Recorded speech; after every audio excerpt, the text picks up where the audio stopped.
Hello students, जैसा कि आप लोग जान रहे हैं कि हम अपने इस चैनल पे इस समय क्या कर रहे हैं। जी हाँ, इस समय हम क्लास 12th की फ़िज़िक्स की एनसीईआरटी को कंप्लीट करने की कोशिश कर रहे हैं, जिसमें आपको पूरी एनसीईआरटी को फुल एक्सप्लेनेशन के साथ हर एक टॉपिक को थोड़े थोड़े शॉर्ट वीडियो के रूप में पढ़ाया जाता है, जिससे कि आप अपना थोड़ा सा टाइम निकाल करके और हमारे चैनल्स को सब्सक्राइब करके हमारे चैनल्स पे वीडियो को देख करके आप धीरे धीरे करके एनसीईआरटी के फ़िज़िक्स के सारे वीडियोस कंप्लीट करके आप पूरी फिजिक्स की एनसीईआरटी को कंप्लीट कर सकते हैं। अभी क्लास 12th की एनसीईआरटी है, आगे चल के हम क्लास 11th की भी एनसीईआरटी को कंप्लीट करेंगे। तो चलिए, आज के दिन हम लोग क्या पढ़ने वाले हैं। आज हम लोग क्लास 12th की फिजिक्स की page number 25 old NCERT electric flux को कंटेन करने वाले हैं, जिसमें हम लोग पढ़ेंगे कि इलेक्ट्रिक फ्लक्स क्या होता है एनसीईआरटी के द्वारा। आप जानते हैं हम लोग एनसीईआरटी की बुक को कंप्लीट कर रहे हैं, तो इसलिए एनसीईआरटी में जो वर्ड लिखे हुए हैं, जो चीज़ें लिखी गई, उसमें एनसीईआरटी क्या कहना चाहती है, इस चीज़ को हम बेसिकली समझते हैं। तो चलिए हम लोग शुरू करते हैं। इलेक्ट्रिक फ्लक्स क्या कह रहे हैं। Consider flow of a liquid with velocity v through a small flat surface ds in a direction normal to the surface. पहले बात तो हम आपको फ्लक्स बता देना चाहते हैं क्या होता है फ्लक्स। सिंपल वर्ड में इलेक्ट्रिक फ्लक्स का मतलब होता है कि किसी दिए गए सरफेस से कितनी इलेक्ट्रिक फील्ड लाइंस पास हो रही हैं। जितनी number of electric field lines pass होती हैं उन्हीं को हम लोग इलेक्ट्रिक फ्लक्स कहते हैं। मान लीजिए कि कोई सरफेस आप इस तरीके से आगे रख दीजिए और इलेक्ट्रिक फील्ड लाइंस इस तरह से निकलें, तो कितनी लाइंस उस सरफेस से नॉर्मली पास होती हैं, उनके नंबर्स को ही हम लोग इलेक्ट्रिक फ्लक्स कहते हैं। ये एक स्केलर क्वांटिटी है। क्लियर। बाकी एनसीईआरटी किस बेस पे समझाने की कोशिश करती है, क्या है इसका कॉन्सेप्ट, देखते हैं। Consider flow of liquid with velocity v through a small flat surface ds in a direction normal to the surface. The rate of flow of liquid is given by the volume crossing the area per unit time vds and represent the flux of liquid flowing across the plane. Okay, तो कह रहे हैं तो कह रहे हैं कि मान लीजिए कि एक लिक्विड है जो कि v वेलोसिटी से फ्लो कर रहा है और कहाँ पर, एक सरफेस से हो। जैसे कि ये मान लीजिए एक सरफेस है, इसी सरफेस से हो करके कोई लिक्विड जो है v वेलोसिटी से फ्लो हो रहा है और उसकी डायरेक्शन क्या है। जैसे इस सरफेस की डायरेक्शन ऊपर की तरफ है, इसके जस्ट परपेंडिकुलर मान लो ऐसे, ठीक है। तो एक लिक्विड है जो v वेलोसिटी से किसी सरफेस से होकर के फ्लो हो रहा है। The rate of flow of liquid is given by the volume crossing the area per unit time vds, ठीक है।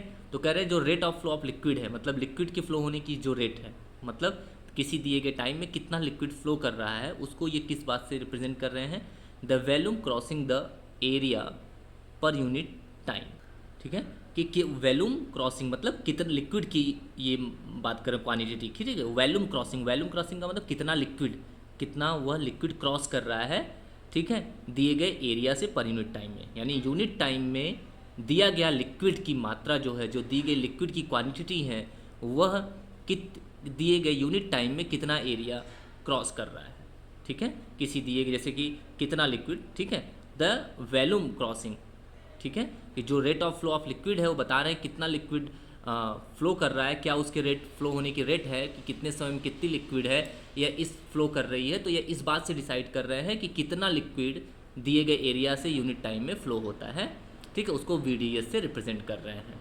Clear. And represent the flux of liquid, इसी को कह रहे हैं कि इसी को लिक्विड का फ्लक्स कहते हैं। यानी किसी दिए गए एरिया से किसी यूनिट टाइम में, किसी दिए गए एरिया से यूनिट टाइम में कितना लिक्विड का वॉल्यूम क्रॉस कर रहा है, कितना लीटर पानी या लिक्विड कोई भी है कितना क्रॉस कर रहा है, that is called the flux of the liquid. Okay. If the normal to the surface is not parallel to the direction of flow of liquid, कह रहे हैं कि if the normal to the surface is not parallel to the direction of flow of liquid that is to v but make an angle of theta. कह रहे हैं अगर मान लीजिए दोनों नॉर्मल ना हो या पैरेलल ना हो, दोनों एक दूसरे से क्या कर रहे हो, ठीक है। यानी कि जो सरफेस का नॉर्मल, जो सरफेस की डायरेक्शन है वह मान लीजिए लिक्विड के पैरेलल ना हो, ठीक है, लिक्विड की डायरेक्शन के पैरेलल ना हो, यानी कि उसकी वेलोसिटी के डायरेक्शन में ना हो, वह मान लीजिए कोई एंगल थीटा बनाती हो। कहने का मतलब है कि मान लीजिए कि ये एरिया की डायरेक्शन है और जो लिक्विड की डायरेक्शन है वो अभी तक इसके नॉर्मली फ्लो हो रही थी, बल्कि लिक्विड जो है वह इस सरफेस से कुछ थीटा एंगल बनाते हुए फ्लो हो, ठीक है।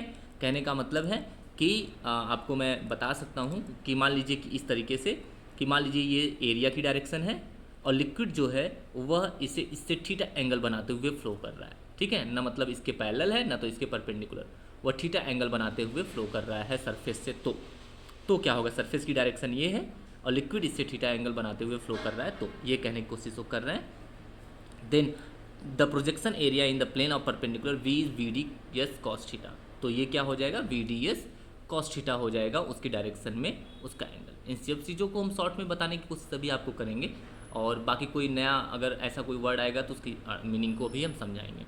Therefore the flux going out the surface D S is V dot N D S. इस तरह से कह रहे हैं कि अगर वो थीटा एंगल बनाएगा तो उस सरफेस से पास होने वाला जो फ्लक्स होगा वह V dot D S N cap होगा, ठीक है, डॉट प्रोडक्ट यानी V D S cos theta. एक तरह से इसी को लिखने की कोशिश की गई है क्योंकि A dot B equal to A B cos theta ही होता है। For the case of electric field the define and analogous quantity and call it electric flux. कह रहे हैं अगर हम इसी चीज़ को लिक्विड की केस में ना लेकर इलेक्ट्रिक फील्ड की केस में लेते हैं तो हम इसको इलेक्ट्रिक फ्लक्स नाम देते हैं, ठीक है। सेम यही चीज़। We should however note that there is no flow of physically observable quantity unlike the case of liquid flux. कह रहे हैं लेकिन ये आप ध्यान रखिएगा, we should however note that there is no, कह रहे हैं कि हाँ आप हमेशा ये नोट करिएगा कि there is no flow of physically observable quantity. यहाँ पे कोई ऐसी क्वांटिटी नहीं है जिसका फ्लो होता है। लाइक जैसे अभी हमने एक एग्जांपल ले लिया लिक्विड का कि किसी सरफेस से लिक्विड फ्लो हो रहा था, तो यहाँ पे ऐसा नहीं है कि कोई क्वांटिटी कोई चीज़ यहाँ पे कुछ मात्रा किसी चीज़ की अब फिजिकल कोई चीज़ फ्लो कर रही नहीं, फिजिकली कोई चीज़ नहीं। लिक्विड तो एक एग्जांपल है, एक फिजिकली चीज़ है ना जिसको टच किया जा सकता है। तो यहाँ पे इलेक्ट्रिक फील्ड लाइंस पास होंगी तो कोई फिजिकली क्वांटिटी नहीं है जिसको टच किया जा सकता है। इसके बेस पे आप इस कॉन्सेप्ट को बस समझ सकते हैं, ठीक है। In the picture of electric field lines describe above we saw that the number of field lines crossing a unit area placed normal to the field at a point is measure of the strength of electric field at that point, ठीक है। तो वही कह रहे हैं कि आपने जैसा कि इलेक्ट्रिक फील्ड लाइंस का करेक्टर अब मेरे पीछे वीडियो में आपने पढ़ा है, तो वहाँ पे देखा गया है कि जो इलेक्ट्रिक फील्ड लाइंस हैं वह यूनिट एरिया को नॉर्मली क्रॉस जो करती हैं नंबर ऑफ लाइंस, उसकी स्ट्रेंथ को ऑफ द इलेक्ट्रिक कहा जाता है इलेक्ट्रिक फील्ड, ठीक है। कि कितनी नंबर ऑफ लाइंस किसी एरिया को किसी पॉइंट पे पास कर रही हैं उसको इलेक्ट्रिक फील्ड स्ट्रेंथ कहा जाता है। जैसा आपने देखा था पीछे बताया था कि किसी पॉइंट पे अगर 10 लाइन पास हो रही है तो वहाँ पे इलेक्ट्रिक स्ट्रेंथ वहाँ से ज़्यादा है जहाँ पर किसी जगह पे 3 लाइन पास हो रही हैं। एरिया सेम हो, अगर सेम एरिया लेते हैं और कहीं से ज़्यादा नंबर ऑफ लाइन्स पास हो रही हैं कहीं से कम, तो जहाँ पर ज़्यादा पास होती है वहाँ पर ज़्यादा स्ट्रेंथ होती है, ठीक है। इस तरीके से इनके कहने का मतलब है कि देखिए मैं इस चीज़ को शॉर्ट में समझाता हूँ कि जैसे ये है हमारा एक सरफेस, ठीक है, या यूँ समझ लीजिए, मान लीजिए कि ये है एक सरफेस, ठीक है, जो ये कॉपी आप देख रहे हैं ये क्या है, एक सरफेस है, ठीक है, ये देख सकते हैं आप, ये एक सरफेस है।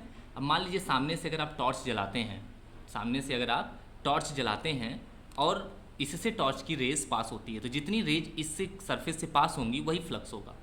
अब सोच लीजिए अगर आप इसको ऐसे घुमाने लगे, अगर आप इसको इस तरीके से घुमाने लगते हैं कुछ एंगल बना करके, तो इस तरीके से अगर कर देते हैं तो क्या जितनी रेज पास हो रही थी उतनी ही पास होंगी? नहीं, कुछ रेज इस कॉपी से जाएंगी और कुछ रेज निकल जाएंगी। और जब ये बिल्कुल ऐसे नॉर्मल है तब सबसे ज़्यादा टॉर्च जलाने पे सबसे ज़्यादा रेज इससे होकर के पास होंगी। अगर 5 जा रही है तो 5 के 5 इसी से होकर जाएंगे। लेकिन आप अगर इसको ऐसे घुमा के ऐसे कर देंगे तो आई थिंक इस सरफेस से होकर जाने वाली रेज शून्य हो जाएंगी, एक भी रेज इससे नहीं जाएंगी। तो वही कह रहे हैं कि जैसे जैसे अगर आप इसको थीटा पे घुमाते जाते हैं तो भी इससे पास होने वाले लाइंस के नंबर में चेंजिंग आती जाती है, ठीक है।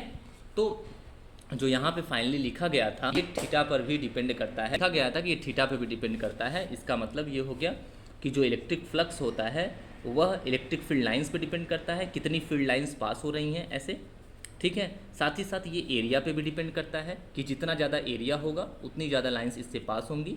और साथ ही साथ इसके एंगल पे भी डिपेंड करता है, जैसा कि आपने देखा कि अगर हम इसको घुमा देंगे ऐसे कर देंगे तो इससे पास होने वाला लाइन 0। और कब 0 हो जा रहा है? जब इसकी डायरेक्शन ऊपर की तरफ और ये इधर, मतलब एंगल कितने का बन रहा है? 90 डिग्री का। यानी जब सरफेस की डायरेक्शन और फील्ड की डायरेक्शन के बीच में 90 डिग्री का एंगल बन रहा है तो फ्लक्स क्या हो रहा है? 0। और 90 डिग्री पे किसकी वैल्यू 0 होती है? कॉस की, इसलिए ये कॉस थीटा पे डिपेंड करता है। इस तरीके से phi E equal to E S cos theta या vector E dot vector S भी हो सकता है, ठीक है। तो इस तरीके से आप देख सकते हैं कि फ्लक्स किन किन बातों पे डिपेंड करता है, इलेक्ट्रिक फील्ड इंटेंसिटी पे, लाइंस पे, उसके इलेक्ट्रिक फील्ड इंटेंसिटी यानी कि नंबर ऑफ लाइंस, जितनी ज़्यादा लाइंस उतनी ज़्यादा इंटेंसिटी इन स्ट्रेंथ। पिछले वीडियोस आप देखिए और उसको समझिए। और इसके सरफेस एरिया पर कितना ज़्यादा एरिया होगा उतनी ज़्यादा लाइंस इससे पास होंगी, और जितना कम एरिया हो जाएगा उतनी कम लाइन स्पान्स होगी, देखिए तब ये इधर इधर से चली जाएगी, यानी कि एरिया के साइज़ पे भी डिपेंड करता है और थीटा पे भी मैंने आपको दिखा दिया। तो ये हो गया आपका फ्लक्स और ये स्केलर क्वांटिटी होती है, ठीक है। ओके, तो ये फ्लक्स का कॉन्सेप्ट इतना ही। आगे के लिए हमारा वीडियोस देखते रहिए, क्योंकि हमने बात की है शॉर्ट वीडियो देंगे, छोटे छोटे वीडियोस जिससे आप देख सकें। तो अभी आप इतना देखिए, फ्लक्स की बाकी चीज़ों के बारे में हम अपने अगले वीडियो में बात करेंगे।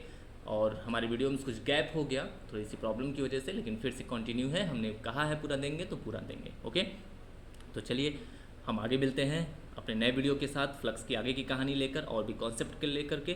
तब तक के लिए धन्यवाद, और आप प्लीज़ हमें सपोर्ट करें, हमारे वीडियो को शेयर करें, लाइक करें, सब्सक्राइब करें, ताकि जो भी हो सके, जितना भी कॉन्सेप्ट है आप अच्छे से समझ सकें। ओके, चलिए, थैंक यू।